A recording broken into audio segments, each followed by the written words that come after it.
Boa, maravilha, pessoal. Eu sou o Matheus. Sejam muito bem-vindos. Esse é o canal Lenda em Movimento, Ações e Renda Extra. Você está para mais um vídeo de Lenda RI. Nós estamos num cenário onde nós estamos com um déficit de resultados para falar, né?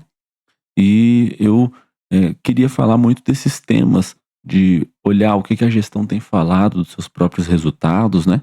Então a gente já fez isso para Grupo Mateus, já fizemos isso para Raia Drogasil, o RD Saúde, e fizemos também para Vivara, e vamos continuar hoje com o VEG, tá? Então, por que que é interessante olhar para a VEG? Olhando para os nossos ativos, a nossa carteira, nas outras empresas a gente viu que no primeiro trimestre não aconteceu nada demais, tá? Então, assim, não tem muito o que falar nos outros trimestres, mas a gente começou por essas porque a gente viu que a cotação deu uma variada para baixo, principalmente Vivara, né? VEG também, mas VEG já se recuperou. E se você olhar aqui na cotação, né? A VEG teve aqui um fundo de 42, ó, 41,82 no dia 19 de maio, bem ali depois dos resultados divulgados, já cresceu 10%, estando em R$ 46 com os dados de ontem, né? Então, assim, claro que pela sua máxima que ainda não é o preço de antigamente, né? 9 de fevereiro estava R$ 53, né? Tem uma queda de 13% aí, mas o mercado já deu uma recuperada, né? Se você for olhar na cotação por lucro, ainda está um pouquinho abaixo, né? A cotação. Mas os resultados da empresa vieram, assim, bem tranquilos na minha visão. Eu até falei um pouco, e olhando aqui para o nosso comentário, né? Aqui o resultado tranquilo, né? Continua muito forte. E o último comentário é o meu, né? Que a receita caindo e tudo mais, mas a gente elencou aqui que é um resultado esperado, né? Dados os últimos trimestres, achei o resultado super em linha, muito em contrário, muito em choque com o que o mercado achou. O mercado não gostou do resultado, mas a gente tem que lembrar que a forte base de comparação existiu no ano passado, o real se valorizou frente ao dólar, né? Então são coisas que a empresa, principalmente do dólar, né, não consegue controlar. Então é um resultado bastante em linha, e tanto que a cotação já meio que se recuperou, né? Se for olhar. E os números também, se for olhar para os números não estão ruins, né? Mas já teve aqui uma baixa. Se você for olhar somente aqui, ó. Aqui ainda tá pegando ano passado, né? Mas se você for olhar um curto período de tempo, né? Então, aqui a mínima, né, de um ano para trás já veio 31% de valorização, né? Então, enfim, a gente vê a cotação se recuperando, de acordo com o tempo, tá? Então vamos lá, vamos ver o que que o RI, o que que a call de resultados trouxe nesse primeiro trimestre, tá? São alguns slides, nós vamos comentar brevemente sobre eles. Primeira coisa é a mensagem central, tá? O que que a diretoria, ela começou falando muito nessa call? Fizeram muitas perguntas, acho que foram 12 perguntas, foi uma call de resultados um pouco mais longa, mas a diretoria veio com com o seguinte recado: olha, as nossas margens vieram um pouquinho ruins nesse primeiro trimestre, mas a gente vê que a nossa margem vai ser estável do que a gente entregou nos últimos 3 anos. Então, o que nós podemos esperar é, por causa dessa forte base de comparação, a margem vai vir um pouco machucada nesse primeiro e no segundo tri. Eles falaram isso na call, mas ao longo do ano eles tendem a ver essa margem normalizada com a média dos últimos 3 anos. A empresa fez alguma recomposição de preço, tá? Foi estratégico aí por causa da alta de matéria-prima que ela viu subir para defender a rentabilidade, né? Então, eles estão fazendo esse movimento aí em alguns países, já fizeram lá nos Estados Unidos no quarto tri e fizeram nos outros países ao longo desse primeiro trimestre. E a expectativa que eles têm em relação ao câmbio, eles até explicaram que eles fazem uma projeção considerando a moeda constante. Como é uma empresa internacional, aqui é uma empresa que aumenta muito a complexidade, né? Então, você tem um cenário externo mais forte, mas por causa da desvalorização do dólar, você tem um resultado mais fraco, porque você tem que reportar em reais, né. Então, eles esperam que essa volatilidade cambial se estabilize, e aí com essa normalização eles vão ver uma melhora no segundo trimestre. Então esse aqui foi os assuntos gerais que compôs toda a call de resultados, da sessão de perguntas, tá. E aí eles falam muito sobre ciclo curto, ciclo longo. O ciclo curto, teve até uma pergunta do mano em inglês, que ele fala assim, qual que foi o problema do ciclo curto? Foi volume ou foi preço? E aí eles respondem que não foi por causa de preço, foi por causa de volume. Mas eles já falaram que março veio um pouquinho melhor, então eles esperam que nesse segundo trimestre a margem, e as operações do ciclo curto voltem a crescer como sempre. Lá para ciclo longo, eles falaram muito sobre óleo e gás e papel e celulose. Por causa desse momento que estava passando lá com os Estados Unidos e o Irã, por causa do lance lá do petróleo, eles falaram que esses setores têm se beneficiado e eles estão vendo uma carteira de pedidos, evoluindo ao longo desses trimestres. Então, eles falaram um pouquinho da Marathon, né, que foi uma aquisição que eles fizeram recentemente, que tem tido uma boa constância de pedidos lá nos Estados Unidos, no ciclo longo também. Então, assim, você vê que a empresa, eu vejo pelo posicionamento dos executivos que eles estão muito tranquilos, sabe? Com a operação tá saudável e tudo mais, então não tem nenhum cenário de se preocupar aqui. Aí vem aqui vem a grande questão, né? Nós falamos disso na nossa call aqui sobre o primeiro trimestre de VEG. A base de comparação veio muito forte. Então, você tem a maior receita da história da companhia lá na energia solar para o primeiro trimestre. O segundo trimestre também veio muito bom. E o que eles falaram aqui é que, como essa base de comparação veio muito forte, eles esperam que o primeiro semestre seja um pouco mais fraco em termos de rentabilidade. Então, mas que isso seria normalizado no segundo trimestre, do segundo semestre para frente. Inclusive, o segundo semestre começando a partir de hoje, né? A partir de ontem, né? Então, essa base de comparação ela é um ponto fundamental para entender o resultado do primeiro trimestre de VEG e, né, quando você vê ali a cotação até se recuperando e tudo mais, tendo em linha que o Ibovespa baixou, tendo em linha esse cenário que nós estamos vivendo, a gente vê aí que o mercado ele está se recompondo com o VEG e a gente tem uma base de comparação muito forte, já que foi o recorde da história. Eles falaram isso, o recorde da história da companhia em receita de energia solar. Eles não vão conseguir reproduzir isso todo ano, né? Daí eles falaram um pouquinho sobre CAPEX, fizeram uma pergunta muito interessante, porque eles falaram, né, bom, o CAPEX de vocês está bem evoluído, né?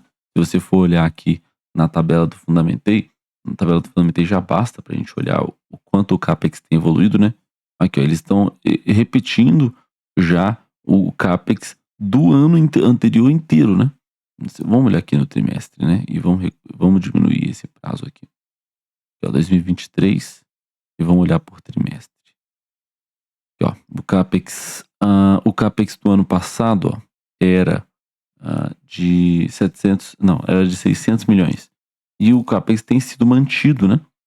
Então, eles estão ali com um orçamento de 2,6 bilhões de CAPEX para investir nesse ano, mesmo em um cenário de muita dívida, né? Mas eles têm mais caixa, então não é uma coisa que machuca tanto assim a companhia. A empresa que gera muito caixa, isso aqui é o sonho de todo acionista, né? Impressionante, né? Empresa que gera muito caixa, tem pouca dívida, distribui aí dividendo em alguns momentos, gera muito fluxo de caixa livre, coisa muito tranquila, né? Mas eles falaram sobre o CAPEX, que eles têm feito investimentos aqui em Betim, né? Betim, aqui perto, tem uma fábrica da WEG, e tem feito investimentos lá em Gravataí também. Eles falaram que os resultados de Betim já vão se refletir no resultado a partir do segundo semestre. Mas os investimentos mais pesados estão sendo realizados aqui no México, na Colômbia e na China. México e Colômbia com maior volume. Eles estão fazendo uma fábrica bem interessante lá no México para atender a demanda local e eles esperam reflexo no ano que vem. Então são investimentos que estão sendo feitos agora, mas que vão refletir para a companhia lá na frente. E eles falaram um pouco sobre essa dinâmica, né? Essa dinâmica de fábrica, ela é é um pouco mais complexa, porque você não constrói uma fábrica e já começa a ganhar dinheiro imediatamente. Você tem que contratar os caras antes. Aí você não tem uma diluição de custo, né? Então por isso que a margem machuca um pouco. Então você tem que treinar esse pessoal, e aí vai ter um ramp-up, né? Vai ter uma rampagem desses trabalhadores até a fábrica atingir um bom nível de produção. Aí entra os pedidos, né? Então, toda essa gestão que a WEG faz é muito louvável, e esses investimentos que estão sendo feitos tanto no internacional quanto no local, que é aqui no Brasil, vão se refletir aí para os próximos resultados da WEG. E aqui a automação, né? Eles falaram que eles estão usando muito automação. Eles até falaram, né? Se você é um cara que visita as fábricas da WEG, né? Deu até tipo uma alfinetada lá no analista, né? Pô, você vai ver que as nossas fábricas estão cada vez mais automatizadas e tal. E ele falou também que os times da WEG estão usando mais inteligência artificial para aumentar a produtividade. Então, a empresa segue fazendo aí o que for preciso e que for possível para aumentar a rentabilidade, né? Então, assim, eles falaram muito das taxas de importação também, mas a posição da companhia é de muita tranquilidade com essas taxas, tá? Você vê que eles nem gostam muito de falar sobre isso, porque eles têm uma malha muito forte de investimentos e muito forte de fábrica, né? Então, a dinâmica das cobranças mudou mais uma vez. Esse tema já é chato, né? Os Estados Unidos vem e muda toda hora, né?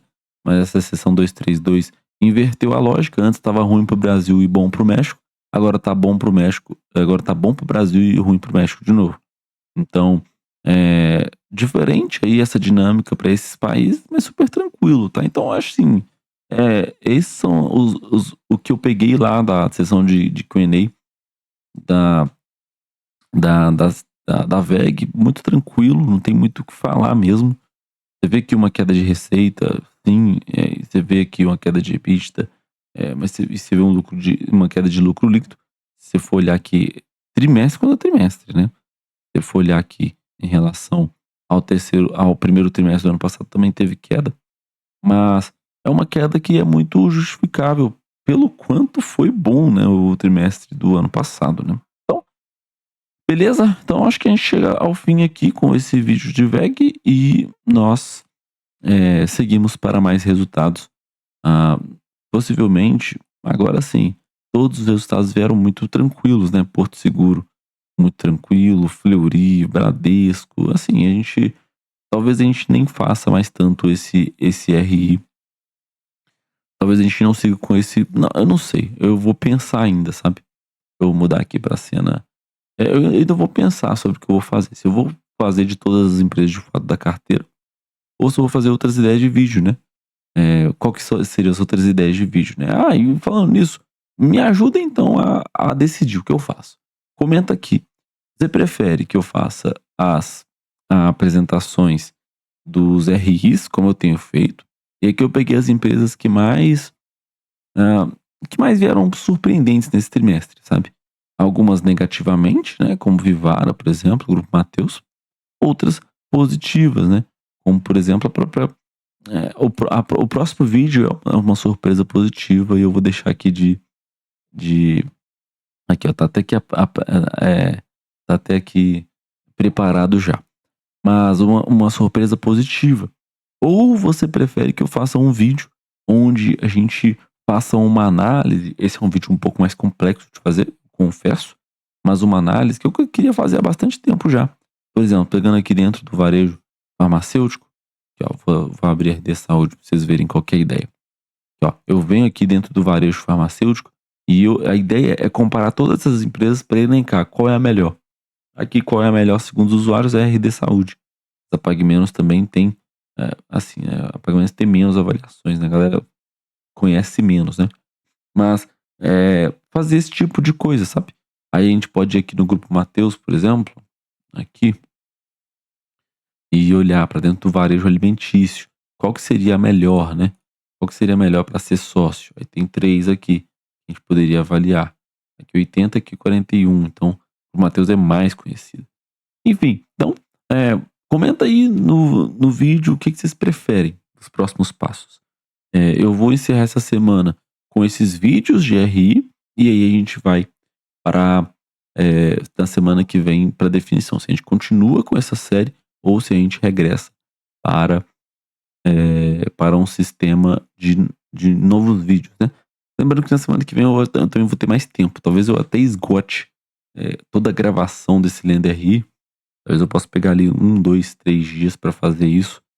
Porque na semana que vem eu vou ter mais tempo para me dedicar ao canal. Beleza? Então é isso, tá? Bom, muito obrigado por quem me acompanha até aqui. Esse é o canal Lenda em Movimento. Deixa o seu joia. Se inscreve nesse canal e não perca nada do que acontece no sistema financeiro, no caso na Bolsa de Valores, com as empresas que nós investimos.